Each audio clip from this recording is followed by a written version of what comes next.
هناك بعض الأدعية لسيدنا المسيح الموعود عليه الصلاة والسلام يقول يا رب العالمين الذي أحب من كل محبوب ارحمني واجعلني من في عبادك المخلصين نحن عبادك المذنبون والنفس غالبة فاعف عنا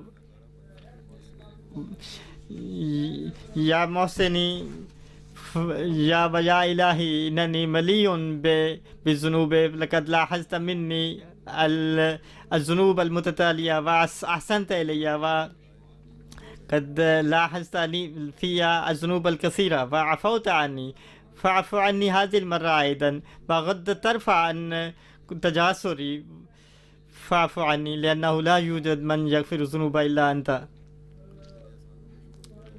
ثم هناك دعاء يا رب العالمين لا أستطيع أن أعد الشكر على إحسانك أنت رحيم وكريم ومننك الكثير علي فاعف عن ذنوبي لئلا أهلك اجعل في قلبي حبك الخالص لكي أنال الحياة واسترني ووفقني لعمل ترضاه إنني أعوذ بوجهك الكريم أن يحل بي غضبك